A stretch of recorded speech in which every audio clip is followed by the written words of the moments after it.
Good evening, sports Zodians. How's everybody doing out there tonight? I am Mike Aglioloro. I am your normal host for this is Sports Zone. I am doing a little pre-tape tonight because unfortunately we did not have a show tonight, and it is my fault. I don't really have an excuse for it.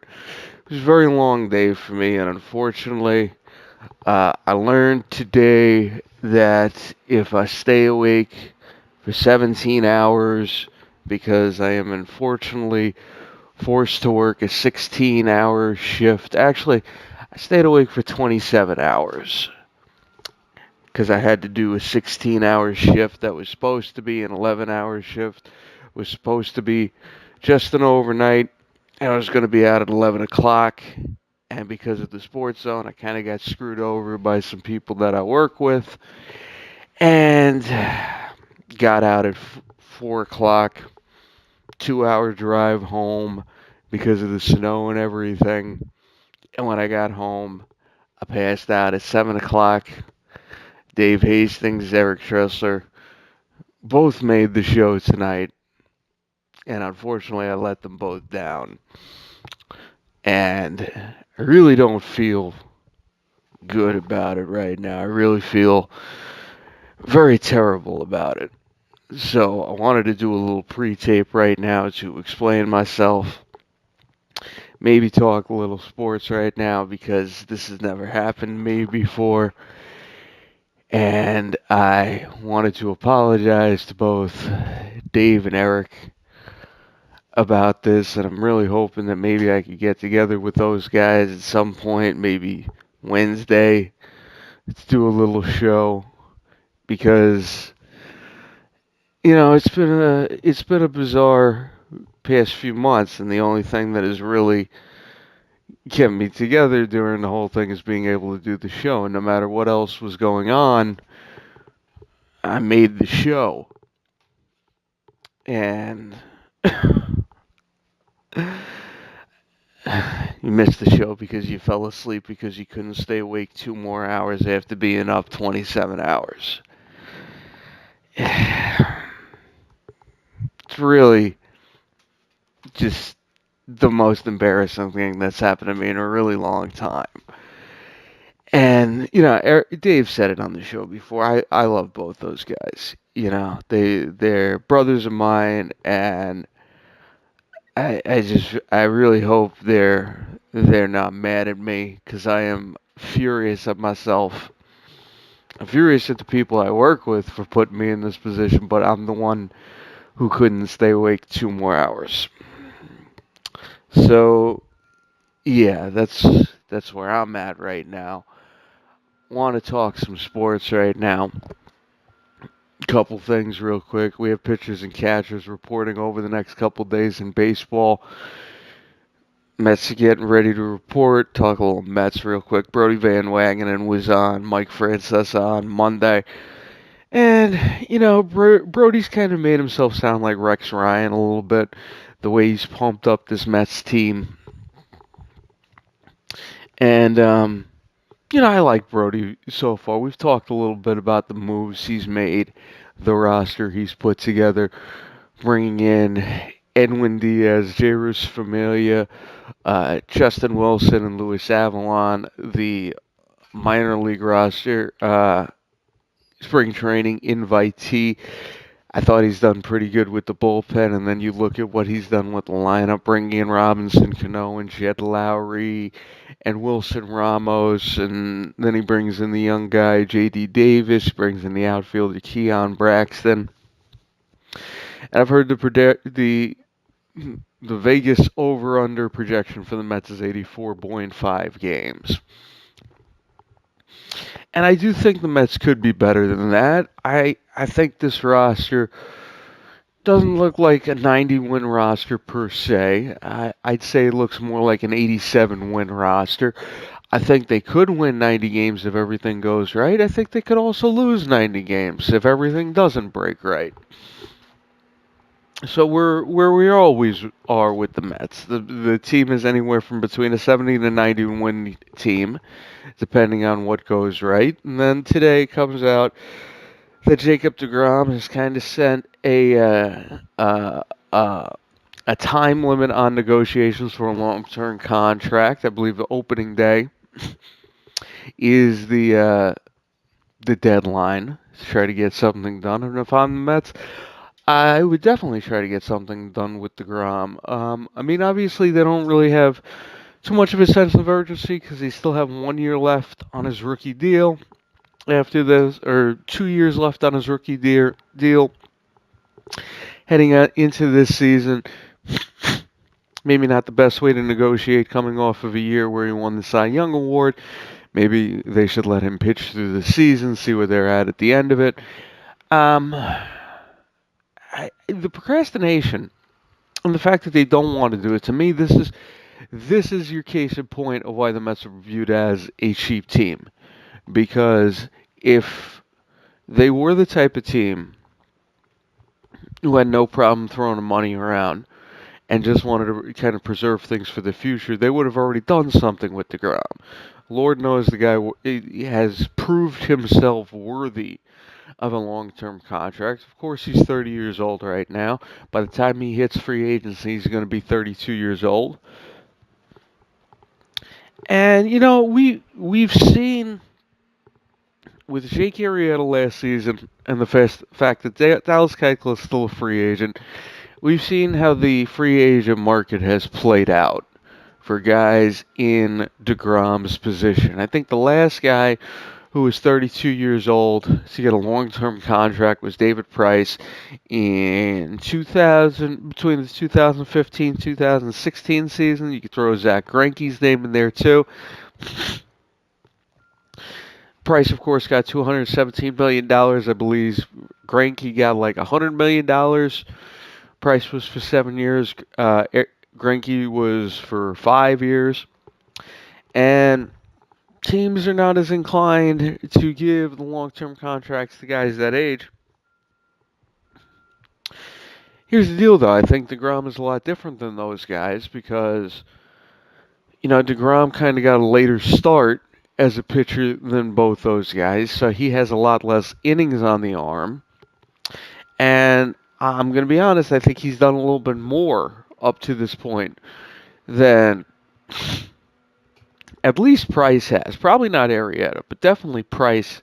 He's done more. Maybe not in terms of a win-loss record, but definitely in terms of overall performance.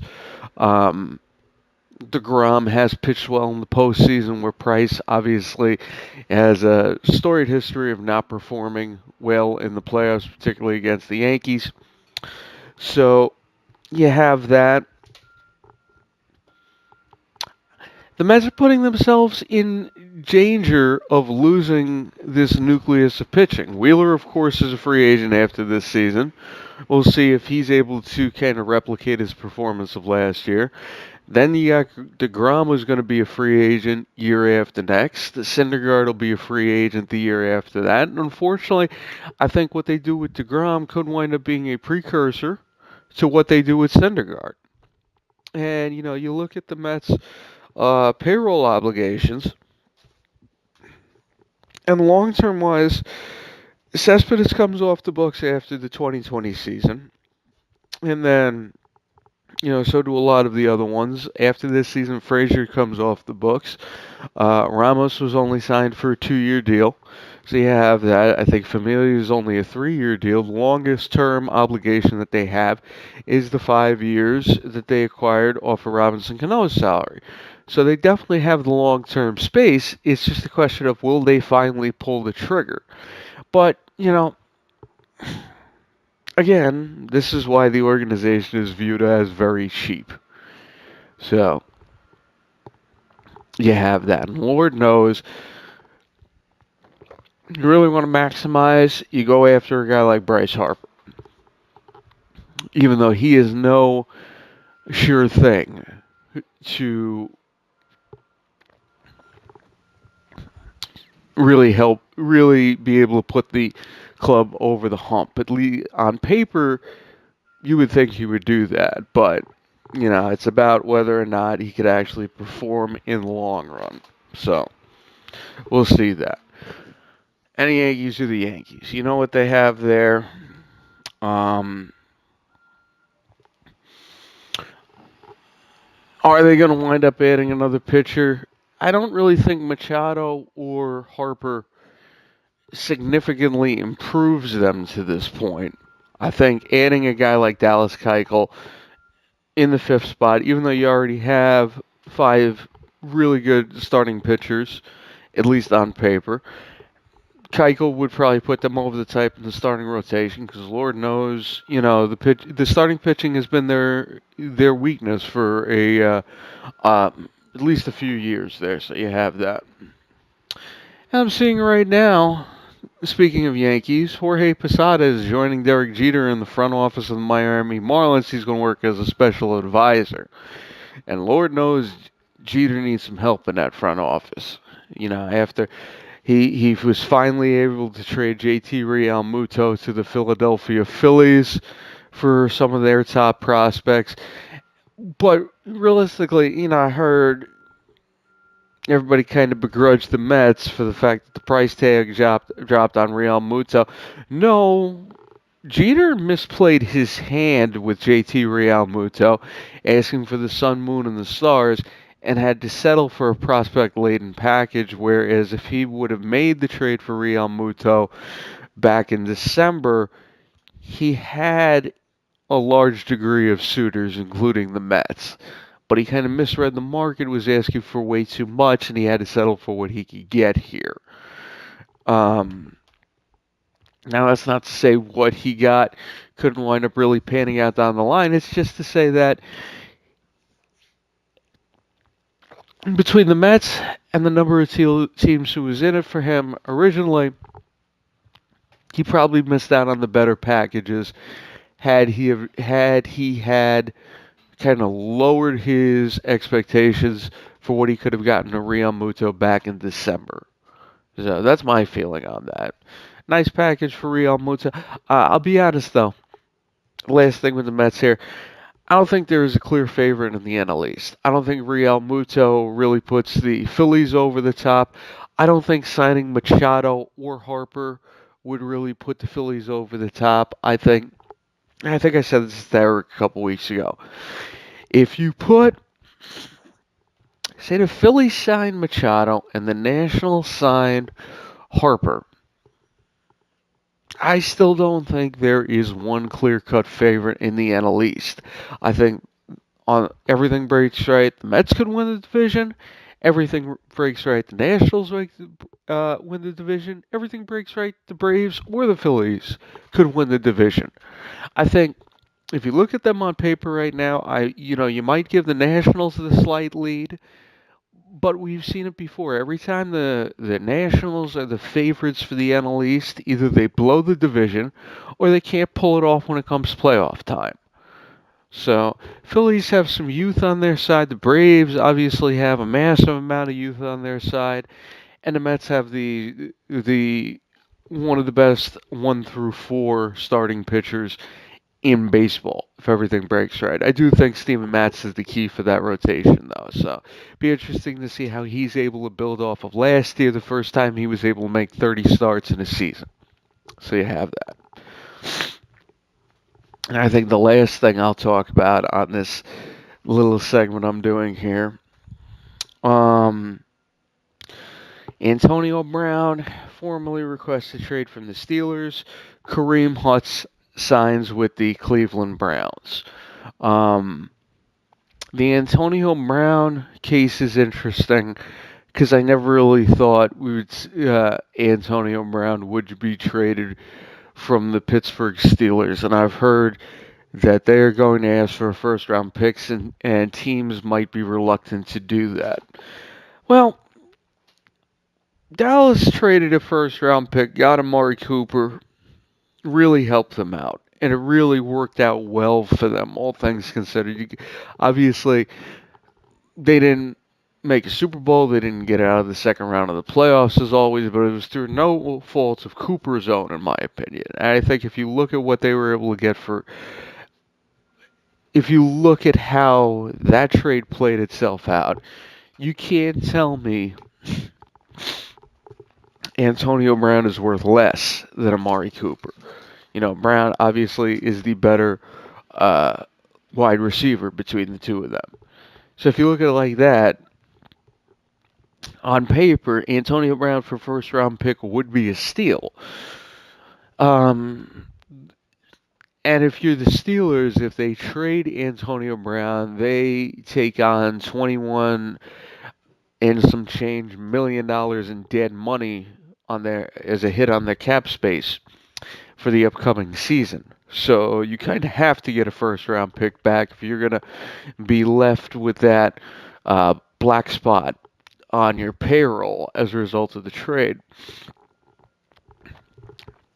For other teams, you know something, if I'm San Francisco, I'm hoping to get Garoppolo back this season. Yeah, decent young team there. You've seen what the Rams have been able to do. The Seahawks definitely are not out of it. Cardinals are probably going to be out of it for a little while. If you want a guy like Antonio Brown and the cost is a first round pick, I think you have to make that. And in terms of what happens off the field, because Antonio Brown, for lack of a better comparison, I think you can kind of call him the Terrell Owens of his day. Either him or Odell Beckham, I think, would fit that comparison right now, just in terms of the antics and the kind of off-field distractions he can bring. But that doesn't mean he's not worth it as a player, and I think at the very least, Brown has shown a very good work ethic. He's a guy who's willing to put the work in. And he's a guy who's definitely been capable of producing the results on the field. So I think at the very least, he's worth a shot. But I think the Steelers are going to be. You really wonder what they're going to be like next year because you got to figure they're not going to have Le'Veon Bell anymore, and they're not going to have Antonio Brown. So could next year be a kind of retooling season where, I mean, the Steelers didn't make the playoffs this year. Could we see them finish under 500? It almost doesn't seem fathomable because they're not the type of team who finishes under 500, or at least often. So that'll be kind of interesting to keep an eye on there. And Kareem Hunt, I was surprised he ended up with the Cleveland Browns. I'm always surprised any team will sign a free agent who is going through a situation like what Kareem Hunt is going through, where he is under investigation for the video that surfaced where he kicked a woman and everything. Um, you're always kind of you're always kind of left wondering when a team takes a chance on a player going through something like that. It definitely doesn't look good on the organization. I'll be honest, at least from a human standpoint, that they would bring him in after something like that, especially when there's a chance they could get relatively little for the investment because he's going to get suspended at some point for next year. Um, you just gotta get reminded of the Ray Rice thing because the same thing, of course, happened to Ray Rice very famously. It was a little bit of a different situation where Rice gets suspended for 2 games. He appeals, gets cut down to 1 game. He misses the 1 game. He's ready to come back. The video surfaces of him punching his fiance, and he's never heard from him in the NFL again. Now, of course, Ray Rice, unfortunately, this is the way it looked at. His career was on the decline in terms of performance, so no team really thought he was worth the risk. Kareem Hunt, coming into his third year, was one of the most electric running backs in the NFL, considered a top 10 running back. So, from a talent standpoint, he had a lot more to give than Ray Rice did. So, unfortunately, the teams wind up looking past the domestic issues if they feel he's going to produce for them on the field. And that's very clearly what's going on here. And John Dorsey was the general manager, I believe, who drafted Kareem Hunt in Kansas City.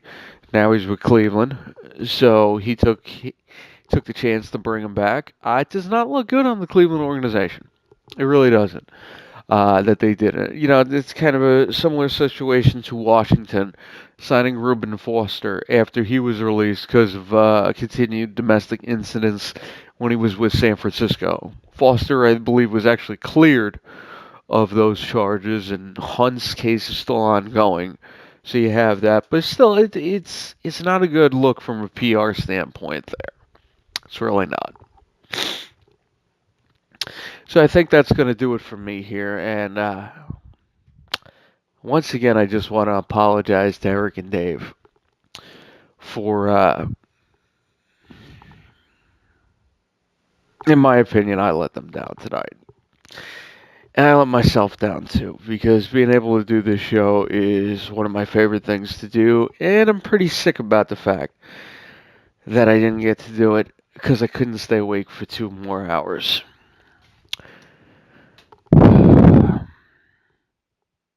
I hate the fact that, no matter what happened over the last 3 or 4 months, I never let my job cost me the show. And tonight, it cost me the show.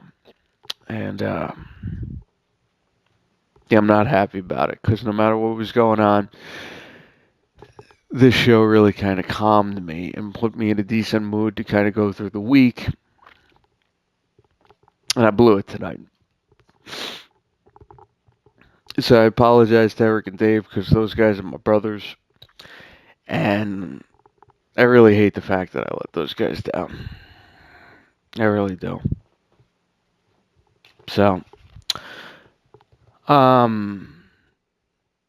anybody who listens to this, I thank you guys for listening.